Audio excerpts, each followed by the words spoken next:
Welcome to Fated, a podcast brought to you by Magella and Carly, two romantasy-obsessed readers who believe that great books must include declarations of undying love and deep thrusts of desire.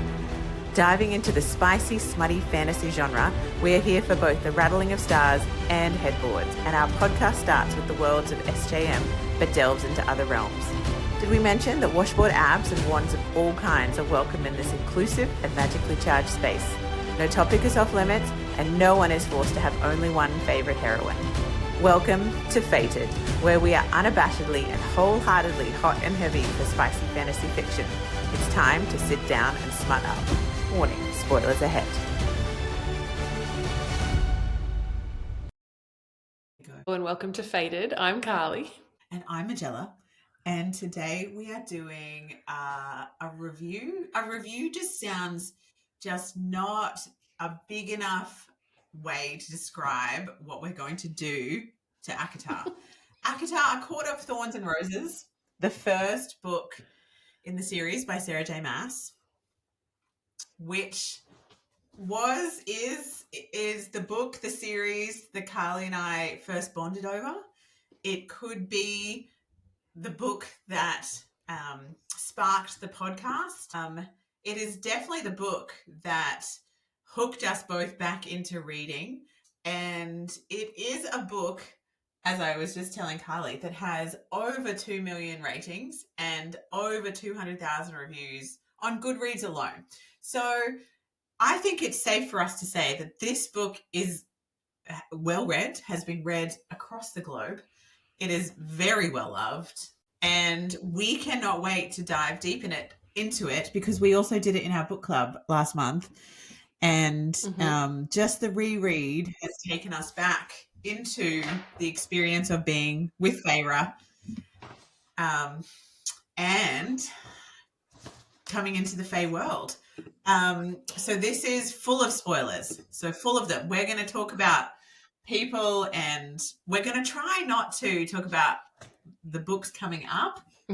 We'll try. You know, it's so hard because Carly and I, it's like almost like we've bonded with this series on some kind of like esoteric, deep cellular level, and not in a creepy, weird way, but just in a way where we are like, we've read this a few times. We've also read the other series that Sarah J. Maas has also written, and they do have some crossovers. So the worlds do start to connect, and we have discussed many things about this book and the series because we send each other a lot of messages about books, and that's how this whole thing really began. But please come along for the ride. Yeah. But only if you've read it. Only if you've read it. And we send like daily memes about this series, and we are so excited because book 6 is meant to be released this year. We don't have a date, do we? We have a date? I feel like if we had a date, I would definitely know. Broken. People would be like, that date, literally like half of the workforce would be like, I'm sick. I take it back. Family emergency. I will be out of here. I take it back. I hope it's not a certain week in September when I will be on a cruise ship and can't access bookstores. Imagine if that's like the release week. Like I'm stuck on a ship. You'll have access to the internet, right? You would have internet. I know. I should be holidaying with my family, not sitting reading. Boring. Anyway, we're very excited. But before we dive into this, because I really miss doing this at the start of every episode, but what are you currently reading? Tell me. I am reading book 1 I'm almost done. I'm so proud of myself. I've read it in nearly 2 days. Book 1 in the Legends of Thesma series by Helen Schurer. She's an Aussie romantasy author. Book 1 is called Blood and Steel, and I'm loving it. Already love the FMC. Thea, already love Wilder Hawthorne. So I'm really enjoying that. Where are you at? Aren't you on book 3? No. So book 1, and then you've got a novella, which is like, and then you've got a prequel standalone. So I have read the prequel standalone, but that's set like 100 years beforehand or something. So I count the Legends of Thesma book 1 as Blood and Steel. But you could say it's her third book in that kind of world. I just feel like in your message you said, I'm up to book 3. And I was like, oh my God, I'm going to have to catch up. So I'm on book 1 and I've also almost finished. It's so good. Oh my God. So we're reading the same book, which is very convenient because we will be reviewing it. And we have diverged recently into reading different. Carly does a dabble in some romance, some ice hockey, some Emily Henry. And I have been stuck on the Nilly EC series. I did a reread when I was sick and I felt, I needed a comfort read where I could just go into that world. And it's 16 books, so it's quite a good lengthy comfort read. And I read them all again, as one does. So now I'm very excited that we're on the same series. I know. And we're going to discuss it. So yes, get ready. And if you have been listening to the podcast like since day one, way back, episode number 2, we actually did an ACOTAR series overview. So we didn't deep dive into each of the books. We shared our love and obsession really for Sarah J. Maas and the series, how we discovered it, how we devoured it, why we're still talking about it. And look, even like 9 months later, we're still here. So if you want to go have a listen to that as well, because you're just absolutely obsessed like we are, episode 2, way back, December 1st, that was published. That was like one of our first little jaunts into podcasting. It was very, very fun. And we're back. So let's dive in. So much, even though it's not actually that long a book. It's only 400 pages. We learn a lot. Obviously, with all of our romantasy reads, book 1 is usually a lot of detail and taking in information and learning who's who. We love a map. Of course, we've got a map of Prythian. So we're also learning about where the mortal lands are, where the wall is between the fairy realms and mortal lands, and we're learning about Feyre's family and where she's come from. There's a lot. So where should we start? Can we start with that first scene? You love the first scene. I feel like we talked about it in the book club and you were like, oh, it was so good. And I was like, she's still describing the snow. Like, can we move on? So beautifully, though. But I feel like sometimes before I've developed an emotional attachment to anything in this book, I'm quite brutal. I'm like, is this doing anything? What's the point of this sentence? It could have just been my mood. Should we not do a quick overview of what happens? I need to talk about snow. One second. Want to break it down scene by 1 second on snow, okay? Okay. The howling wind... Sure. You ready? Okay. The howling wind calmed into a soft sighing. The snow fell lazily now in big fat clumps that gathered along every nook and bumps of the tree. Mesmerizing, the lethal, gentle beauty of the snow. Like, you need to go back and read some of those lines. They're stunning. I was like, oh, snow. Oh, I'm not saying the writing wasn't beautiful. No, but you were just reading it that fast. You're like, yep, snow. Yeah. I was also come on, what happened? On a reread, definitely appreciate the snow lines, for sure. Appreciate many lines in there. So, there's a female main character, Feyre, who is feisty, and she's kind of reminds me of Orphan Annie. I feel like she was the youngest child of 3 sisters. She's scrappy. She's keeping her family alive during a very lean winter because her dad is unable to provide for them. And her 2 older sisters are sort of more in that maiden, becoming ladies. They used to be quite wealthy. So they had maids and butlers and gardeners and cooks. And the only one who has adapted to this situation is Feyre. And she's out there in this brutal weather hunting for dinner to keep the family alive. So I feel like the way she's written is you just want her to catch something, to stay alive, to keep going, even though we know nothing about her. But the fact that she's out there and that she has taught herself these skills, they mention early on that she taught herself how to hunt and how to track the animal prints in the snow and how to restring her weapon of choice is a bow and arrow. So she's an archer. But I don't think they ever refer to her as an archer. It's really quite a rudimentary survivalist skill of like she has a bow and arrow to kill the rabbit. And that's something that would be great to discuss after we've read a few more books, just about like how underestimated I think Feyre is. The way she's written physically is that she is, I guess, kind of like that understated beauty that's quite, I mean, especially at this stage, she's incredibly lean. Like they're starving. This family is starving and she puts everyone ahead of herself. So from that, we could assume that she's eating the least. She's taking care of her sisters and her dad. Her mum has passed away. So she's kind of here, and that's how we meet her, is that she is essentially, she stepped into the role of both parents in a way, and also a hunter, and also kind of the, leader of the tribe, and the person who's out there where we know that there are dangerous things. So we start to get the hint that there are people, animals, creatures, things that we don't understand yet, but could be slightly scary, but also could be very evil. We're not sure. Like, I think it's setting up this world of there is something else, something other than this human sort of village. And what is it?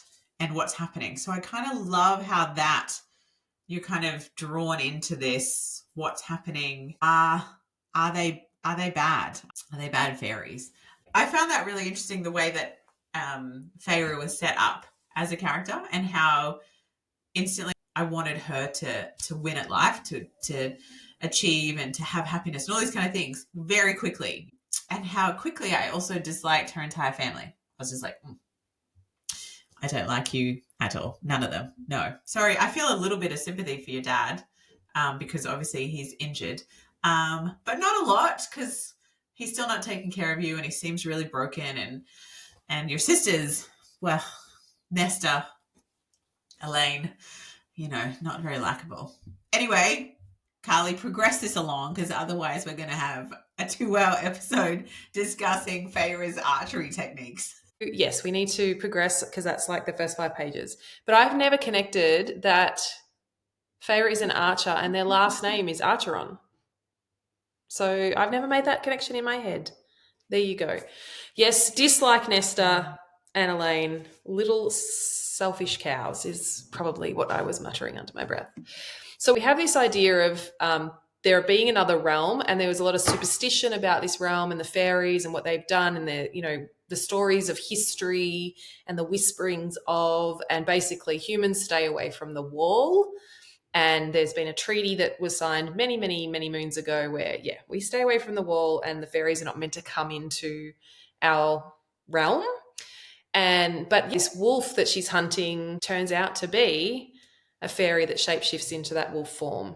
So she kills that wolf, and that's really that whole setup of how she ends up being taken into Prythian and meeting Mr. T, Tamlin, the big T man. Yeah, that's right. we can do all the spoilers. She ends up in the Spring Court, which sounds like a beautiful place. Like the way it's described, it's like constantly spring. So as we all know, there's all the different courts, and I do feel like originally I was like, wow, the Spring Court sounds incredible. Like there's roses, everything's blooming, like the way they describe the warm winds and the grasses and the house itself, mansion, or the kind of castle, it sounded so kind of English and romantic, and exactly kind of what a magical dwelling would be like. And they had all these grounds, and there was this beautiful kind of collection of people that she encountered. And then we find out that there are all these other courts. So there's the summer court and the night court and the winter court and the autumn court. There's 7. Yes, exactly. And it's so hard, isn't it? Once you know more, to be like, are there more courts? You know what I mean? Like, are there undiscovered courts? It really kind of, it set everything up where we had this, there was something wrong, and they have been taught as humans growing up that the fairies are bad and they're evil. And so she not only wanted to kill that wolf because she would get the pelt and she would get the meat, but also because she was like, these fairies, she could tell because of the eyes, these they have hurt us, they have hunted us, they are terrible. I should put this fae down because of everything they've done to our race. And that's, obviously that happened, and she did sell the pelt and she got money and she could take care of her family. And then obviously there was retribution. She was abducted, taken by Tamlin, who I think from the very beginning you're like, yes, he seems like he's ferocious, but he's also being described as incredibly good looking with like flowing golden locks, and it has this intensely muscular physique, and she felt strange and she couldn't look away, and I was like, oh, okay, so here's our love interest. He seems great. Into him, but like the kind of like slightly grumpy maybe, or like a little bit like has that hard shell exterior, and you're like, oh yeah, but he's going to be a mush on the inside, and he's going to be all, and then he exhibits a few of the tropes, becomes very possessive. It's a slow burn. There's this tension. He's kind of taking care of her and protecting her, but is also very abrupt and brusque and condescending, but it's because he's the Lord and she's a human, so it's very typical behavior. But we know that something's going to happen, and then it does, does. Surprise to no one. It's great. We also have this plot line of he says to her, you have to stay here in this realm and your family will be looked after, or is being looked after, and she had to really take his word at that.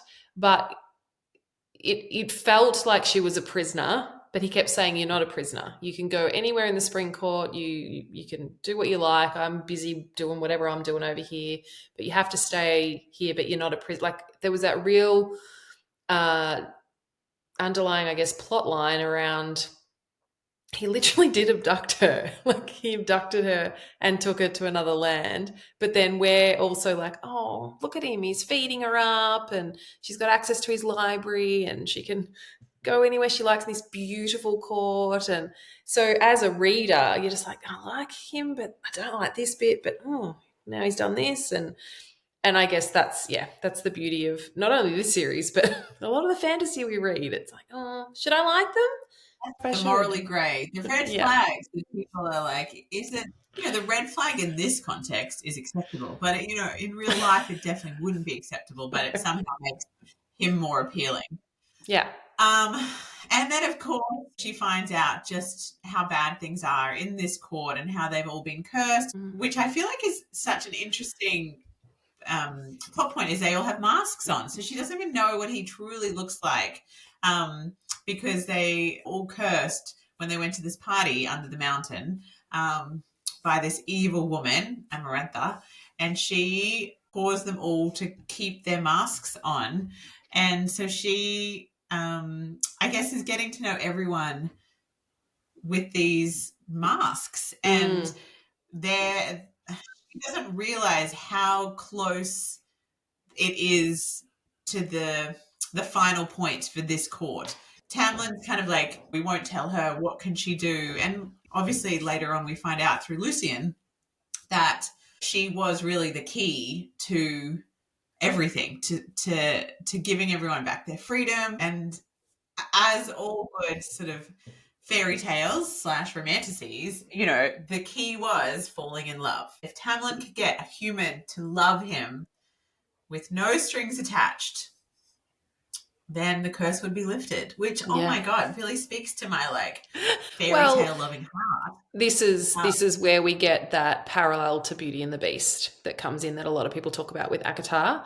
It's a Beauty and the Beast retelling with Tamlin, the mask. She never really fully saw him, but she fell in love with him even with the mask on, rah. So yeah, that's where we get that parallel narrative, I guess, to Beauty and the Beast, which I love. I love that element of it. It's very cool. And I loved like Did you? Alis, the servant, and some of the fan fiction that I've seen about what she looks like and what their masks look like. It's just another really magical element to a great story. Exactly. And so I think that because this is all a new world, we get to know the little collection of main characters around her quite quickly, and then she does fall in love with him, and then the time is up, and he also has feelings for her. I don't know if we would call it love. Like I think that maybe he loves her in his way, but he sends her away because he's like, he knows that they've run out of time, danger is coming, and he does care for her and wants to protect her. Protection is one of his big themes, which is both appealing and then becomes quite a negative aspect of who he is, which I think is a really interesting parallel with the current culture that we live in. Yeah. But he was sent away and told, stay here. You will be safe. And she knows something's wrong. She knows that he's done that to save her. And by this stage, she is in love with him. She's fallen in love with him. She also actually quite likes where she's living. She has grown up in a really tough household, and it's been a tough life, and they've lost all their money, and they're sort of looked down upon in their village, and she's the youngest, and she's not necessarily a beauty, and she doesn't really have any skills that make her marriage material. So she's kind of like, actually, this is incredible. There's magic here, and it's beautiful all the time. Yeah. So she comes back.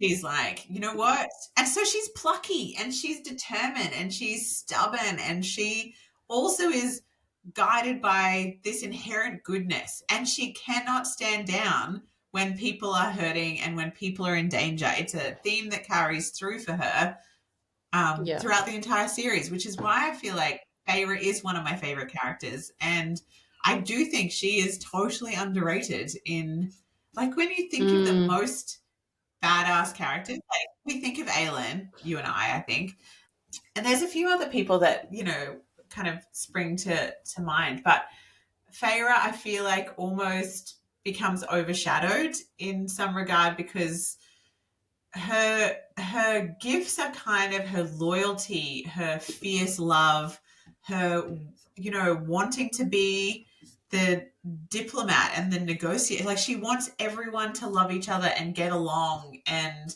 I think that is viewed as a weakness in many people's minds, or many characters' minds at least. Don't you think? Like, did you? Yeah, absolutely. But it's like that? Yeah, absolutely I do. But when I look at the synopsis of this book and I'm, rereading it, I'm like, she literally dies for people in this book, for the people she loves. Literally has her neck snapped and is dead on the floor. Like, I don't think any other series I've read that's happened to the FMC to go that far. I don't know. I'm trying to think. But, obviously that's a dramatic way and quite a committed way to show people that you love them, to literally die for them. Yeah, I agree. Yeah. Can we also just circle back to something really, really important that kind of happens early, not early, maybe midway through the book, at Callan May? So when Tamlin tells her to stay in her room and not leave, he has to go to this fairy ritual called the Great Rite from Callan May. And so, of course, what does she do? She disobeys him because she wants to see what it is. Yeah. And that's when she meets Rhysand, because these three fairies are trying to pretty much grab her and assault her. And what does she call him? The most beautiful creature she's ever seen. Oh, so good. There you are. I've been looking for you. And it's, obviously it's become a sound on TikTok and quite iconic. And as we progress through the series, that is such a pivotal moment. And she does talk about how she felt drawn to go there. Like it was, yes, it was kind of the drumming and this newness and the right, but she felt this pull towards going there for some reason. It's interesting when you say she was drawn to it, because the great right is when the Fae chooses their mate, and they mate in the cave, and it's very ferocious, and it's definitely not, in inverted commas, like love making apparently. And I just, again, it was just so fascinating to learn about this ritual in fairyland. Being that this is my first book about fairies, it was like, whoa, this is so interesting and so different and so cool, and I've never come across this before. Magic like literally consumes them, and their sole purpose on that night is to like find a maiden and couple with her. Like that's the wording, like they just couple. And so it was great that Rhysand obviously saved her that night from the fairies, but also was like, actually, if Tamlin smells you here, he's gonna probably, he might drag you into the cave as well, and you don't want that. So that was, I really loved that part of the book. I can remember she was like, oh, why didn't he want me and choose me, and why did he go to that when I'm here, and like, and then like so then she says that to him, and then he like goes all beast mode on her, bites her neck and leaves a bruise, and then she's pissed off and like, I want him but I'm angry with him, and all the angst that we absolutely love in these books. Yes, it was beautifully drawn out. I think that there was enough that, sometimes it's too drawn out and you're a bit like, we know they're going to get together. Like, come on now. But I think that because it's such a multi-layered world and book, and there's lots of things happening always, that even though there's this slow burn plot line, there's also so much. This, like, how are they going to save the Spring Court? What's happening with this kind of mysterious unnamed evil? What about the other courts? Is there war coming? What about her family? So it never feels like this, just connecting the dots of like, oh, okay, now they like each other. Oh, and now they're sort of like, toying with each other. And now eventually, oh yes, they're getting together. So like much. It's there, but it's not. It's very, like all of Sarah's work, it's very plot and character driven. She balances that really well, I feel. And then you've got like this sort of these serious plot lines, some really like dark stuff with the surreal and the monsters that are obviously plaguing the court, and then all of a sudden you've got this real lightness, like when they have the festival, what's it called?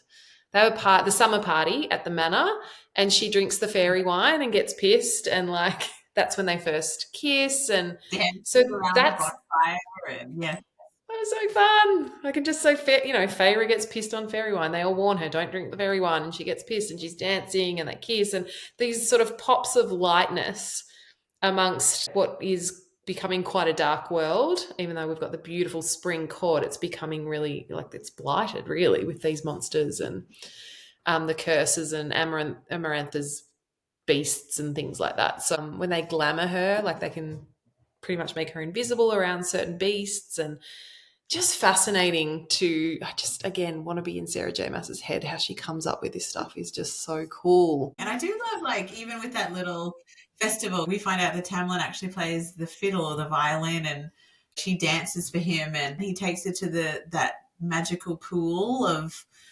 sparkly light. So there's so much sort of innocent magic in this courtship. Lots of cracks started to show, and then we get to that end, which is kind of like the Hunger Games aspect, where Feyre, after he took her away, and he's like, stay with your family, it's not safe here, and then she's like, I love him, I have to go back.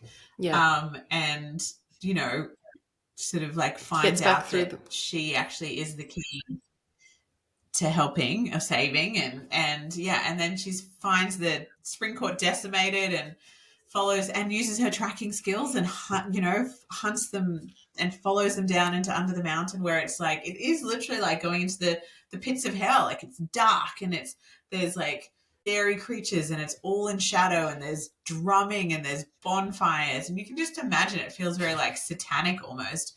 And she turns up, and he's like devastated because this is what he basically has kind of forfeited his court to save her, which is really noble in a way. And then she's turned up and she's like, I will do this. I will save him somehow. Like, she doesn't say the words that she needs to say, but they're guided by love. And it was so intense. Like, I just remember reading these.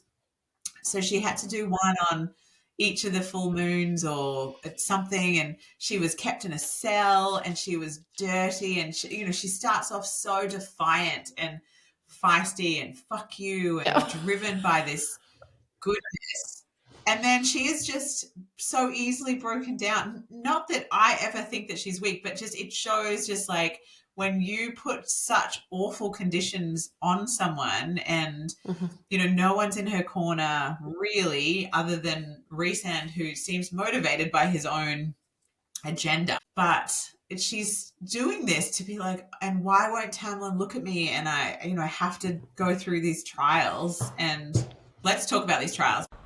Yes, we are absolutely going to talk about those trials, but we are going to leave you here on a cliffhanger, and we're splitting this episode into 2. So this is part 1 of the ACOTAR review. Please stay tuned for part 2. And in the meantime, come and visit us on Instagram and TikTok and tell us about your experience of reading ACOTAR for the first time. We would love to hear from you. Thank you so much for listening. We hope that you felt like you were eavesdropping on a conversation that you have been dying to have with someone to discuss all the tiny details and possible plot twists of the books that you've recently read.